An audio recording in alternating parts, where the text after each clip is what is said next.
We've just got some breaking news in from Buckingham Palace, folks. So this statement has just come in from Buckingham Palace, and I'll read it for you. It goes on to say, His Majesty has today initiated a formal process to remove the style, titles... And the paper was only 4 pages long. But the moment King Charles placed his signature beneath its final paragraph, the balance of power inside the monarchy changed forever. Princess Anne stood beside him in absolute silence, her expression revealing no triumph, only grim determination. Camilla, who was located in a different part of the palace, was unaware of the fact that the title that defined her public identity had just been marked for removal by 2 individuals whom she believed would never come together against her. Before we go deeper into what this really means for the royal family, make sure to subscribe so you don't miss a single update.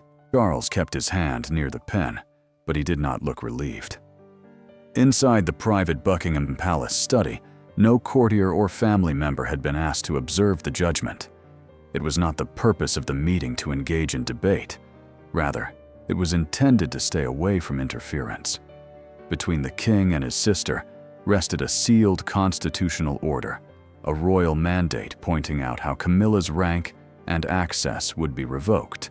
The paperwork had taken weeks to create, yet the ultimate act belonged to him alone. Anne watched her brother study the Queen Consort's name, as though every letter carried a memory. He remembered the scandal loyalty and private promises that had led them here. In the past, the monarch had fought to have her sit next to him. Now he was giving the crown permission to separate her from the identity that he had secured. Additionally, the Princess Royal did not give him the order to proceed. She placed one hand beside the document and said that protecting the crown sometimes required heartbreak. No family could escape. Everything was different after the door was shut. Charles signed the order, and Anne added her backing, presenting a united front strong enough to silence any argument that the action arose from fury alone.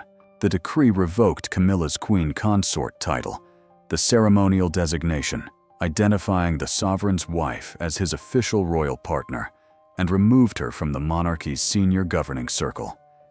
It also barred her from future accession councils, the formal meetings that confirm a new monarch, and succession briefings concerning William's eventual reign. This was the only instruction that Charles gave to the palace secretary, and it was that Camilla must be informed of the news before the general public. The assistant accepted the sealed packet silently, but the king noted the delay before the secretary left. Across the palace, the Queen Consort ended a telephone call about hosting a royal event. She believed the arrangements were still hers to command. At the time, she was unaware that the authority and title had already been taken away from her. But before Camilla could understand what had been taken from her, the decision would expose how much Charles, Anne, and the Queen Consort each stood to lose. Behind the formal titles stood 3 people carrying decades of loyalty, resentment, sacrifice, and unfinished pain. Charles had built his later life around Camilla, and had built hers around duty. Camilla had spent years believing acceptance by the crown had finally silenced the past. Now, in a single morning, those competing loyalties collided, forcing each of them to confront a truth none had been willing to speak openly. Inside the palace, Charles remained alone after the secretary departed, still staring at the place where the sealed envelope had rested.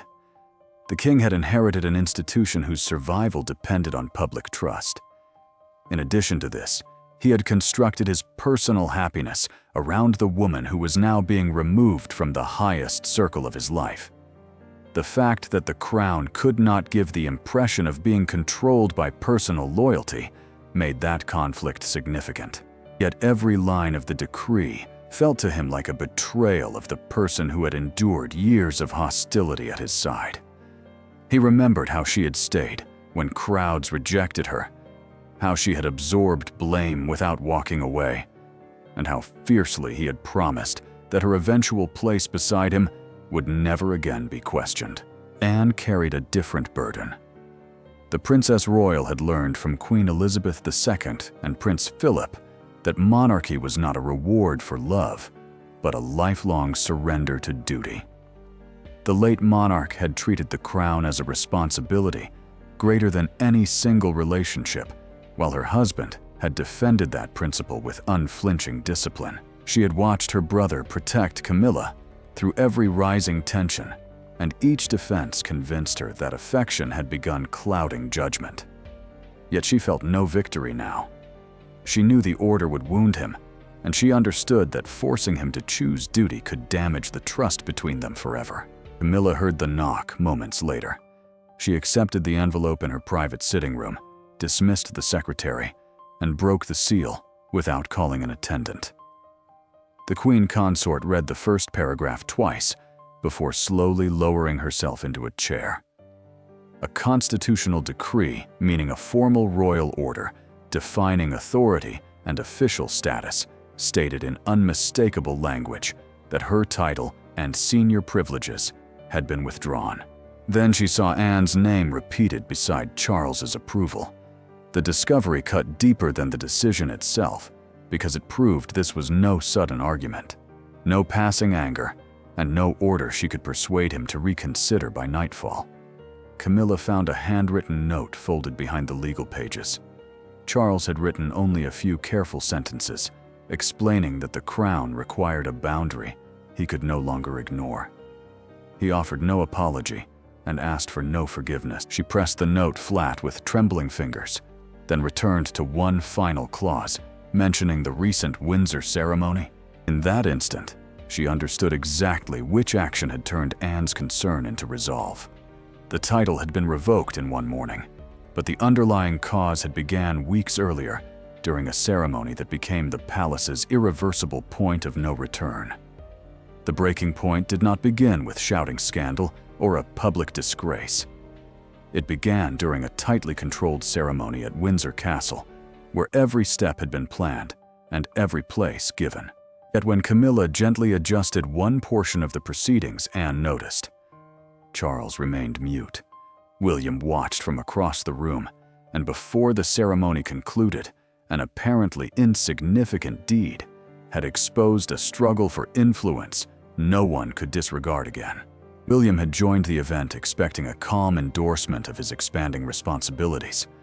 The private gathering had been arranged to recognize the prince's expanding constitutional role, meaning the official duties he would gradually assume as heir, while the king remained sovereign. Anne had personally reviewed the seating order, the document presentation, and the speaking sequence. She wanted her nephew's future position acknowledged without making Charles appear weakened.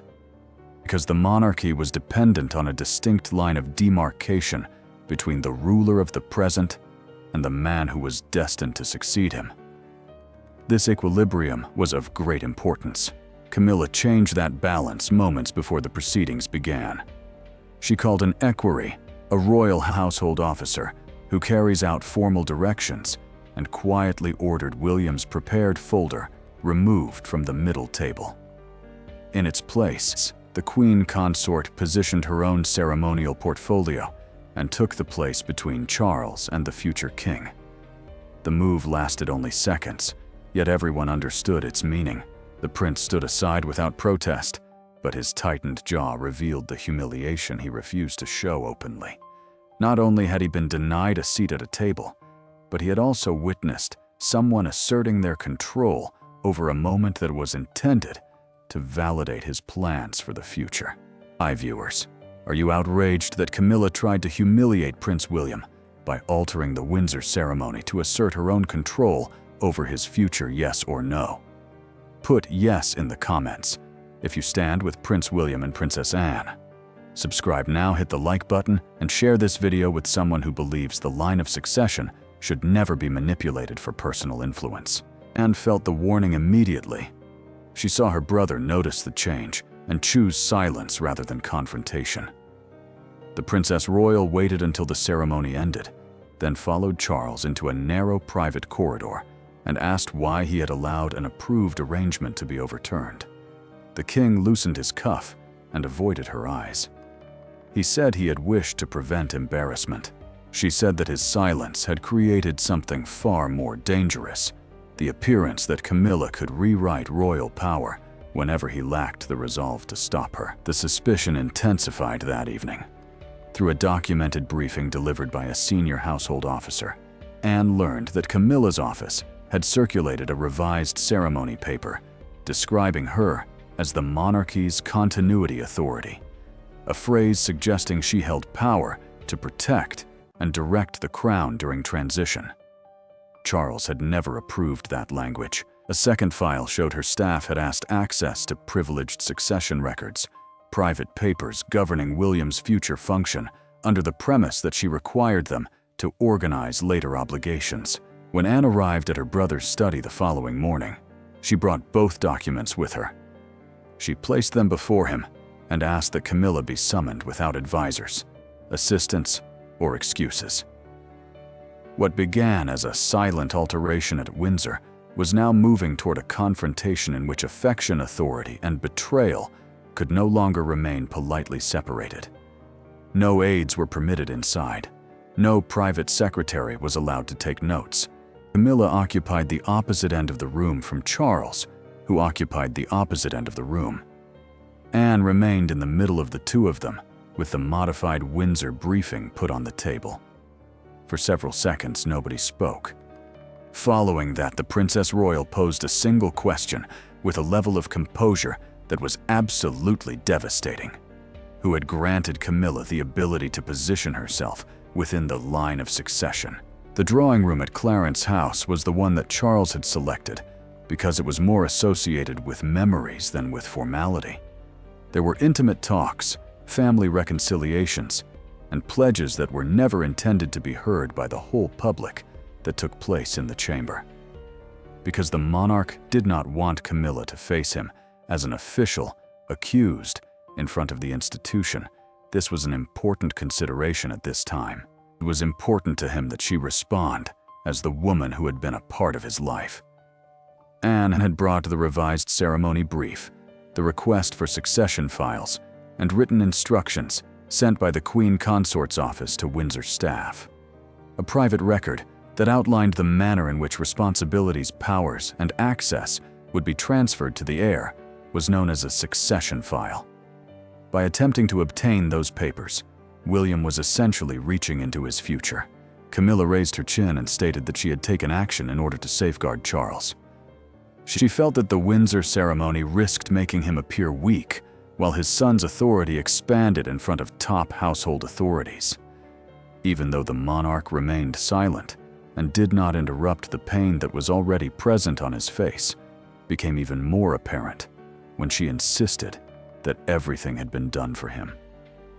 What was the reason that she had never sought his advice? The question was more powerful than rage because it revealed the inner wound that had been concealed. It was not enough for her to seek influence. She had also presumed that he would grant his permission before he actually did. 2 fingers were used by Camilla to stop the documents from moving across the table after she had pushed them back over. After Charles took off his spectacles and placed them on the table, the quiet that ensued was more oppressive than any voice that could have been uttered. Following that, the Princess Royal opened a second folder and provided an explanation in the form of a documented palace legal answer, stating access to the succession records had been requested on 2 separate occasions.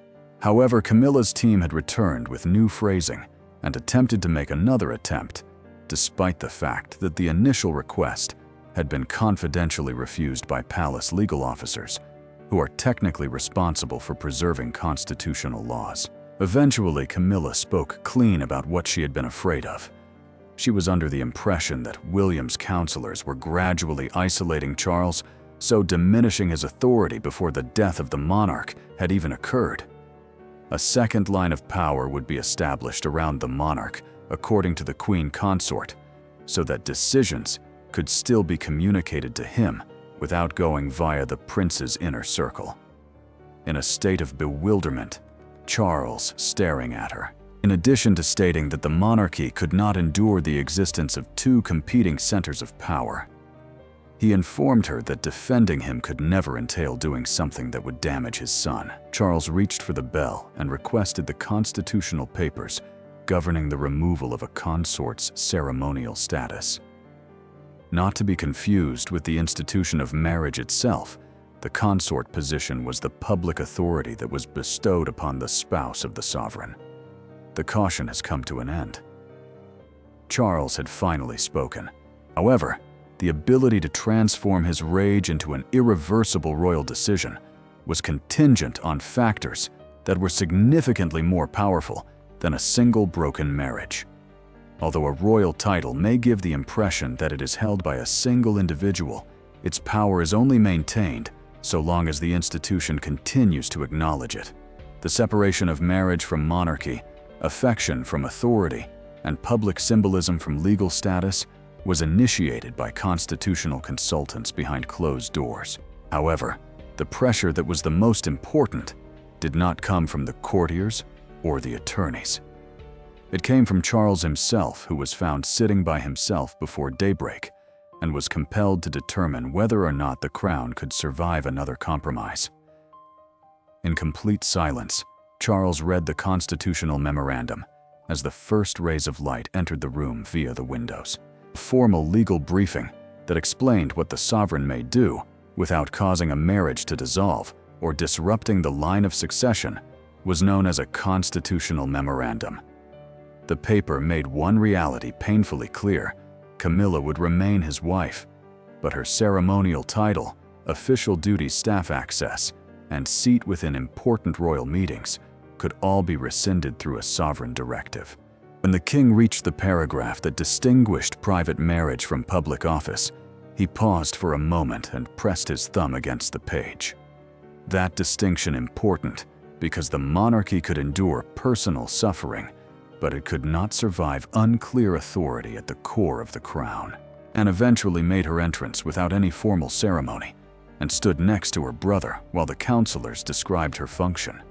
Her endorsement carried dynastic weight, which meant that it demonstrated to the wider royal family that the action safeguarded continuity rather than settling a personal score.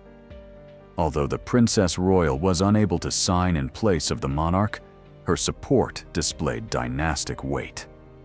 She had an understanding of the significance of that divide. The removal could deepen divisions if it appeared to be an act of vengeance. However, if it appeared to be an act of duty, the institution could be able to withstand the shock. Just prior to the final briefing, William had a private meeting with his aunt. The prince inquired as to whether or not Camilla's resentment over her had brought her to this point. During a family session that was filmed and produced for the king's confidential archive, Anne responded that she did not harbor any animosity toward the queen consort.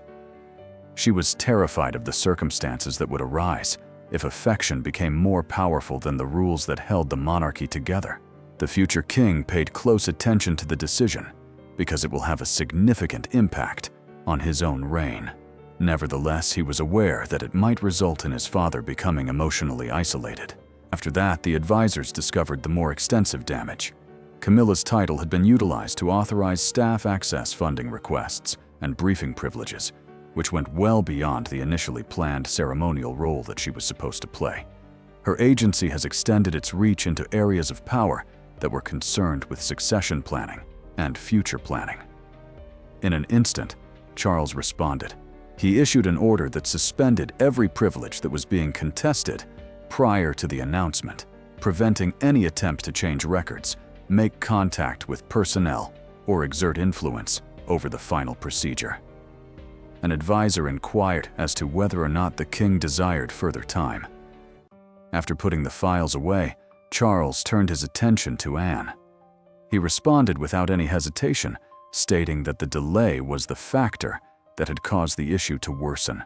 By the middle of the day, locks were being changed, timetables were being rewritten, offices were being transferred, and chains of command were being rerouted. Camilla started to realize that the edict was not waiting for approval from the general population, and this thought spread throughout the household. Already, it was causing a shift in the composition of her existence. As a result of the fact that doors were closing and familiar loyalties were being tested in real time throughout the royal household, The decision was no longer confined to something that was just written down. The initial repercussion arrived without any pomp and circumstance. It was difficult for Camilla's confidential secretary to meet her eyes as she entered the room, carrying a revised schedule as she entered. Previously scheduled briefings and engagements had been rescheduled and canceled. The rooms that had previously opened on their own now required authorization. During the time that Charles was dealing with the unpleasant consequences of the order that he had allowed, the woman who had spent years building her place beside the monarch watched her royal world diminish line by line. Camilla gently turned each page, looking for the error that she desperately wanted to believe was there. A number of her ceremonial responsibilities were temporarily handed to Anne and Catherine, and she had been prohibited from making public appearances. Her household had also been downsized. The formal public activities that were carried out on behalf of the crown were known as ceremonial duties. These duties included things like participating in national events and greeting guests. Due to the fact that they had provided the Queen Consort with visibility power and evidence that she belonged alongside the monarch, their loss was significant. As soon as she reached the last page, which was completely blank, she turned to her secretary and inquired as to whether or not the schedule had been created wrongly by someone else. The secretary spoke in a more subdued manner and stated that the instructions had been dispatched directly from the office of the monarch. The moment Camilla saw her, she discarded her. She waited until the door was shut, and then she pressed both of her hands against the desk. This was the moment when the control that she had been maintaining throughout the morning ended. Instead of using her previous title, internal correspondence will now use a private designation that has been revised significantly. This move was significant because it communicated to each and every member of the staff that the removal was not merely symbolic, but rather immediate, and that the previous hierarchy no longer provided her with protection. It was before the evening briefing came to a close that Charles learned about her reaction. Following the event, the king sat by himself in his study, staring at the telephone, while her call continued to come through without being answered. He was eager to speak, but he was aware that even a single line of reassurance could be construed as a sign of reluctance. The king had issued an order that forced marriage to be divorced from authority position. Now he was coming to the realization that getting such a separation would not be possible without experiencing agony. He failed to respond to the call, and the resulting quiet caused both of them to feel hurt. The palace immediately shifted its point of view. Camilla's courtiers, who had previously voiced their admiration for her, started avoiding her office, which revealed the extent to which their allegiance had been contingent on her closeness to Charles. One senior assistant went even further. He provided a box of copied correspondence that demonstrated that the Queen Consort's staff had planned additional adjustments to William's future ceremonies. This was accomplished through a documented handover.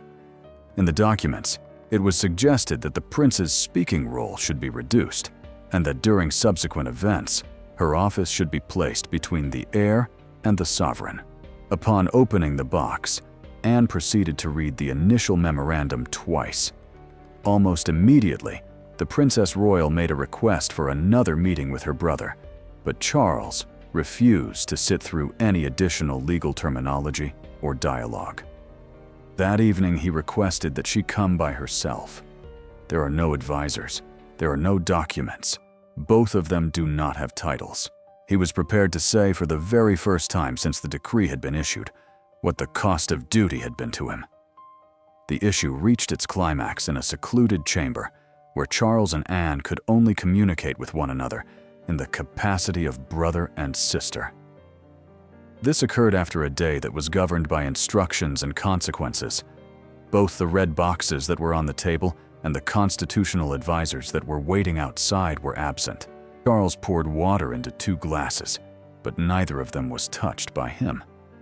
Anne took off her and sat down opposite him, not in the role of the Princess Royal, but rather as the sister who had witnessed him carry obligations, feelings of longing and remorse for the majority of his life. During that moment of unguarded quiet, the king finally admitted that removing Camilla's title was like destroying a part of himself. He had selected a modest sitting room in Windsor, which was located a considerable distance away from the offices where royal judgments were typically formulated. In the safe case that was supposed to transport official government and royal documents, a red box was employed. However, none of these documents had been brought inside.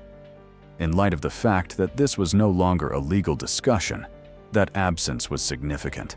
Confrontation took place between two individuals who had been brought up to think that private suffering could never be allowed to pose a danger to the succession, which is the official order that determines who would inherit the crown. When the monarch was a child, he recalled remembering learning that lesson. His sister also recalled it, although she had already come to terms with its brutal nature a great deal earlier. When the pressure became too much for Camilla to bear, Charles said that history might remember him as the husband who lifted her beside him and then abandoned her when the situation became intolerable. He was afraid that the edict would nullify all of the sacrifices that she had made thus far and turn their marriage into yet another royal failure. The listener, Anne, did not interrupt the speaker. After that, she informed him that the order had not resulted in the dissolution of his marriage. Rather, it had established the boundary that he ought to have defended before the family became filled with fear and resentment. The words spoken by the sister were kind, but they didn't leave him with any room to hide. At long last, Charles voiced the issue that he had been avoiding. Would their mother have given her blessing to the situation? After lowering her eyes, Anne waited for the silence to continue for a while. Then she responded, utilizing the private conversation that was recorded and authorized for the family archive. Queen Elizabeth II would have been grieving for her son, she said, but the late monarch would have still expected the crown to come first. In addition to the revelation that she had made preparations to resign from senior royal work, in the event that Charles did not take action, the truth struck him because it did not deliver either comfort or punishment. Rather, it delivered duty.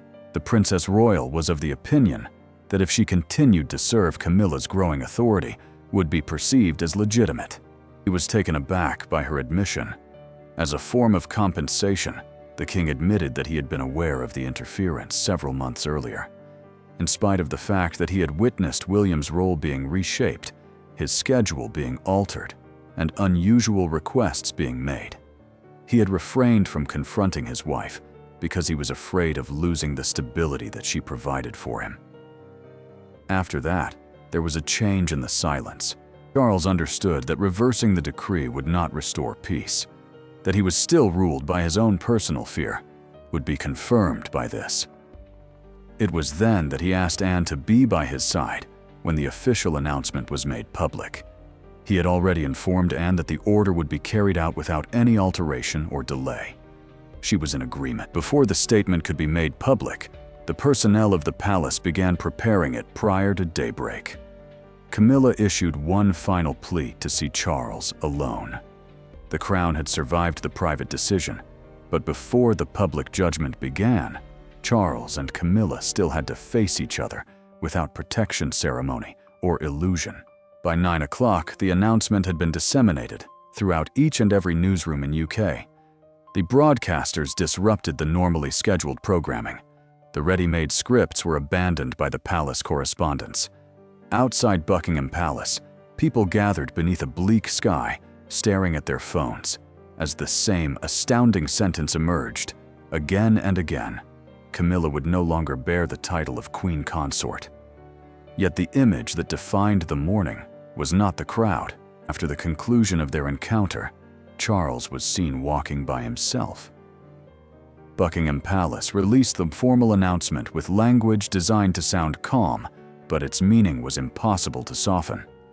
A palace statement was the monarchy's official public announcement used to ratify decisions in the sovereign's name.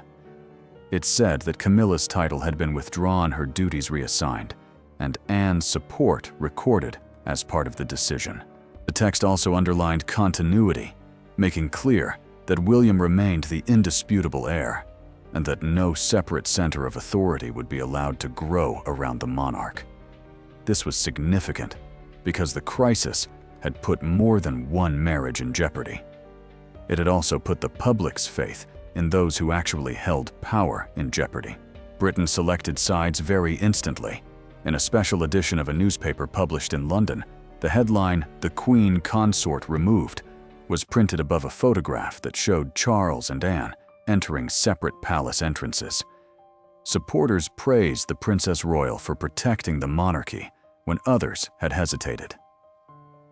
The monarch was accused of publicly humiliating the woman who had stuck by his side through years of scandal and rejection, according to critics. Outside the gates, a crowd fell oddly quiet as a broadcaster read the edict aloud from a temporary platform. Cheering would never be able to express what the quiet conveyed. Camilla sat by herself and watched the coverage. The Queen Consort remained still as pundits analyzed the duties she had lost and the influence she would never restore. Immediately prior to the conclusion of the program, she removed a royal brooch off her clothing and carefully positioned it inside a jewelry case. Even though it was a little gesture, it bore the weight of concession.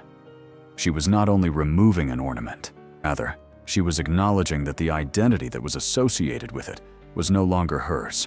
The revelations made their way along. Not only did commentators indicate that Catherine would take on a number of ceremonial obligations, but they also stated that Anne would be in charge of maintaining internal continuity until the household reached a stable state. The transfer of ceremonial tasks, which were the public and official duties undertaken on behalf of the crown, was a sign that the new order had already begun to take effect. Camilla and Charles had a private meeting, and Charles left the meeting without saying anything. After pausing for a moment next to his vehicle, the king turned his attention back to the entrance and waited for one more instant. We did not see her at all. Just by himself, he got into the vehicle. The nation had witnessed the collapse of a title, but the final family reunion was the only thing that could determine whether the people who had been beneath those titles would go with resentment, dignity, or peace. There was no restoration of Camilla's title, no reversal of the decree, and no healing of every wound that had been opened inside the family during the final meeting. Instead, it established something that was both more terrible and more honest, a border between love and power. In addition to continuing to be her spouse, Charles remained his most ferocious protector of duty. Camilla came to terms with the fact that the authority she had imagined to be permanent had been contingent on trust that she had violated.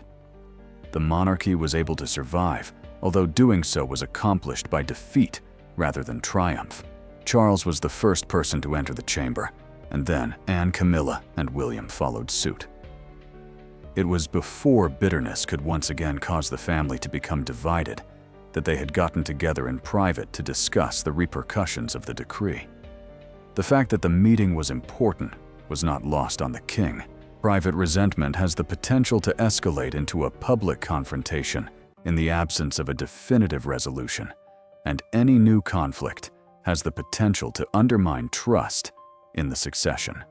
A constitutional briefing was a private discussion that took place regarding royal powers and duties, as well as the potential transfer of authority in the following years.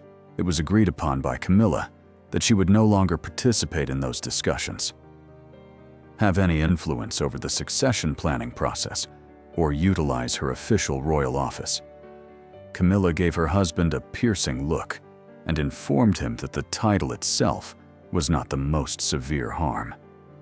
Understanding that he had prepared himself to live with her rage rather than defend what she had done was the thing that hurt more than anything else. There was no denial from Charles.